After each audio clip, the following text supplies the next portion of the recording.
खुलुमबाय लोगोफोर नोंथांमोनखौ बयखौबो आरो गिबियावनो बरायग्रोनानै लाबाय दे लोगोफोर दिनै आं नोंथांमोननो जेबो आपडेट लाबोआखै लोगोफोर नोंथांमोननो आं दिनै आंनि इउटुब चेनेलाव मान्थलि बेसेबां डलार इनभेस्ट खालामनो हायो बेखौसो आं नोंथांमोननो दिनै A to Z नोंथांमोननो फारि फारि दिन्थिलांगोन दे लोगोफोर नोंथांमोना नायलांबानो जाबाय बे मासाव आं बेसेबां बे इउटुब चेनेलाव डलारखौ इनभेस्ट खालामनो हाखो बा बेसेबां आङो डलारनि आर्निं खालामनो हाखो बेखौ आं नोंथांमोननो दिनै आपडेट लानानै फैदों लोगोफोर नाथाय बेनि गेजेराव नोंथांमोनखौ खावलायखायो नोंथांमोना सासे इउटुबार जानोब्ला बा इउटुबनि प्लेटफर्माव नोंथांमोना जुदि नांथाबनानै खामानि मावनो गोसो दङब्ला नोंथांमोना गोबां खस्थ' भुगिनांगोन आरोना जिउआव लोगोफोर आं नोंथांमोननो बेखौ फोरमायखायो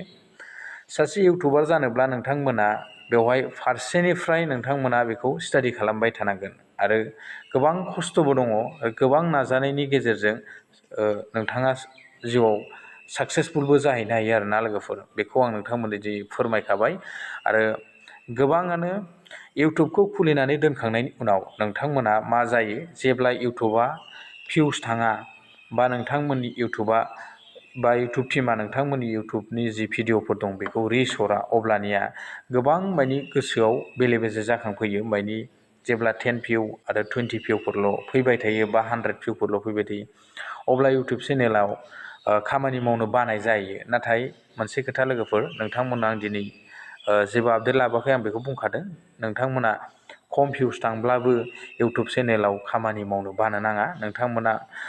जेरै खनसे फेल जाखांनायनि उनाव मानसिया मोनसे फरिखाखौ गुबुन फिन आरो खनसेबाव जेरै नोंथांमोना ट्राइ खालामफिननानै फरिखाखौ होफिननो गोनां जायो बेबायदिनो इउटुब चेनेलावबो जुदि नोंथांमोना खनसे गोग्लैदोंब्ला बा नोंथांमोननि भिउआ खम थांदोंब्लाबो नोंथांमोना बेवहाय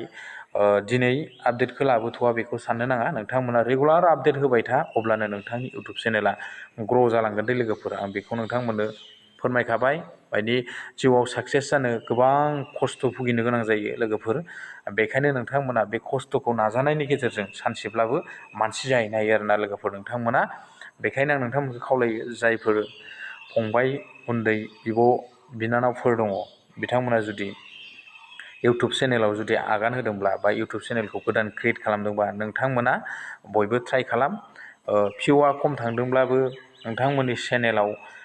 ग्र' जाथाराखैब्लाबो नोंथांमोना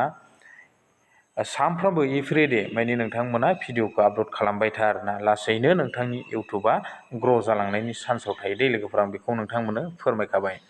दा नोंथांमोननो आङो दिनै आंनि इउटुब चेनेलनि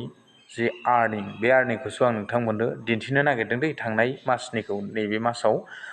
21-22 गेजेराव मोनो नालाय सरि 21-26 गेजेराव इउटुबनिफ्राय एडसेन्सआव थाङो 11 तारिखआव 11 तारिखनिफ्राय एडसेन्सनिफ्राय 21निफ्राय 26नि गेजेराव नोंथांनि बेंक एकाउन्टआव हाबफैयो दे लोगोफोर गोसोआव लाखा दा बेवहाय नोंथांमोना मा जायो नोंथांमोननोथ' आं दिनै जेबो आपडेट लाबोआखैथ' लोगोफोर बेनिफ्राय आंनि एस्टिमेट रिभिनिउ बेखौसो आं नोंथांमोननो दिन्थिनो नागिरदों आरो लोगोफोर दा बेवहाय नोंथांमोना नुदों नै बेवहाय आंनि एस्टिमेट रिभिनिउ नैबेखौ नुदोंना लोगोफोर बेवहायथ' आंना 76.21 दा आं नोंथांमोननो लाइभ देखायथारनोसै आरोना आर्निंखौ आंनि नैबे आर्न अपसनाव थुनानै आं नोंथांमोननो दिन्थिनोसै आरोना नोंथांमोना बेवहाय थुयोब्लानो नुसिगोन आरो नै आंनिया थांनाय मासनि डलारा एसे खम जादों दे लोगोफोर गोबां खमानो होनना बुंनांगोन आरोना बेवहाय जुलाइनि 21निफ्राय 26नि गेजेराव बियो बेंक एकाउन्टआव आपडेट जाबोगोन बेवहाय आंनिया $176 माने जायफोर मोजां खामानि मावो इउटुबाव मोजां नांथाबनानै थायो बिथांमोननिया गोबां माने डलाराव इनभेस्ट खालामनो हायो आरोना लोगोफोर नाथाय आंनिया खम माने सम गैया जानायनि थाखाय माने माखासे नांगौबायदि डलार आं बेवहाय मोननो हायाखै आरोना लोगोफोर अब्लाबो आङो नोंथांमोननो दिन्थिबाय आंनिया थांनायनियाव $176 दे लोगोफोर नोंथांमोना नायनानै लाबानो जाबाय बेनिफ्राय नैबेवहाय दा नै जुलाइ मासनि नैबे जुलाइ मासाव 3 तारिखनिफ्राय सानो दे लोगोफोर जुलाइ मासनियाव जायखिया गोदान मासनिफ्राय 3 तारिखनिफ्राय लानाय जायो आरोना आंनिया नै 3 तारिखआव साननैनि डलार इयो $8.94 मोनदां साननैयाव नोंथांमोनाबो जुदि गोसो गुदुंब्ला जुदि इउटुबाव खामानि मावनो गोसो दङब्ला बा इउटुबखौ माबोरैहाय ग्र' खालामनांगौ बा इउटुब चेनेलखौ बोरैहाय जौगाहोनांगौ आरो बोरैहाय आपल'ड खालामनांगौ, बोरैहाय थाम्बनेल बानायनांगौ, एसिअ'खौ बोरैहाय बानायनांगौ, बेफोरखौ जुदि नोंथांमोननो भिडिअ नांगौब्लाना लोगोफोर नोंथांमोननो आं मोनसे सेकेन्ड चेनेल खुलिबाय दङ, बर' क्रिएटर। नामा दा एक्टिभ जाथ'वाखै दे लोगोफोर, आं बेखौ फोरमायहरखाबाय, माने एसे प्रब्लेम जानानै दङ आंनिया। बे बर' रावनि आपडेट 2.0 बेखौ नोंथांमोना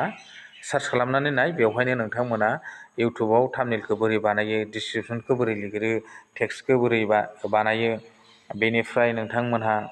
भिडिअ आपल'डखौ बोरै होयो बेखौ फारि फारि मोनजोबगोन आरोना लोगोफोर। नोंथांमोना बेनिफ्रायनो सोलोंनानै लानो हागोन आरो बोरैहाय इउटुब चेनेलखौ ग्र' खालामो आं नोंथांमोननो फारि फारि आपडेट लाबोलांबाय थागोन आरो बे चेनेलाव। बेखायनो आं नोंथांमोनखौ दिनै खावलायबाय जाहाथे नोंथांमोना बे चेनेलखौ बयबो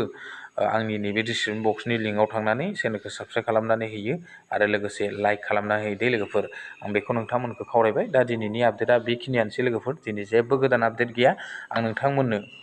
आंनि जि